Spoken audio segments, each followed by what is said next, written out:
390 kilometre की दूरी और अंत में सिर्फ एक मुट्ठी नमक। इतिहास की किताबों में इसे दांडी मार्च कहा जाता है। लेकिन अगर आप उस सुबह 12 मार्च 1930 को अहमदाबाद के साबरमती आश्रम में होते तो ये आपको कोई महान आंदोलन नहीं लगता। वहां कोई हथियार नहीं थे, कोई नारेबाजी नहीं, कोई उग्र भाषण नहीं, बस 61 साल का एक दुबला पतला आदमी लाठी के सहारे खड़ा और उसके पीछे 78 लोग। ब्रिटिश साम्राज्य जो आधी दुनिया पर राज कर रहा था उसे शायद हंसी आ रही थी और यही उनकी सबसे बड़ी गलती थी, क्योंकि ये कहानी नमक की नहीं है, ये कहानी सत्ता के अहंकार की है और उस क्षण की जब एक साम्राज्य पहली बार सच में डर गया। अब जरा पीछे चलते हैं। 1930 का भारत, अंग्रेजों का राज मजबूत दिखता है लेकिन भीतर से खोखला हो चुका है।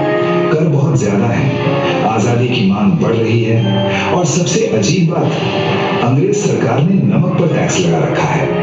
नमक जो अमीर गरीब, किसान मजदूर, हिंदू मुस्लिम सबको रोज चाहिए। समुद्र के किनारे रहने वाला गरीब भी अपने हाथ से नमक नहीं बना सकता, क्योंकि कानून कहता है नमक बनाना अपराध है। ये कानून सिर्फ आर्थिक नहीं था, ये मानसिक गुलामी का कानून था और गांधी इसे समझते थे।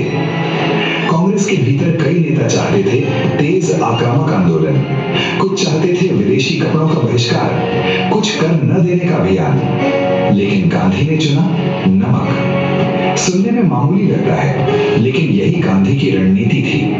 वे जानते थे अगर आप सत्ता को सीधी चुनौती देंगे तो वो ताकत दिखाएगी, लेकिन अगर आप उसके सबसे छोटे कानून को तोड़ेंगे तो उसकी नैतिकता उजागर हो जाएगी। 31 जनवरी 1930 गांधी ने वायसराय लॉर्ड इरविन को एक चिट्ठी लिखी। कोई धमकी नहीं, कोई गुस्सा नहीं, बस साफ शब्दों में कहा, अगर नमक कानून नहीं हटाया गया तो मैं सविनय अवज्ञा शुरू करूंगा।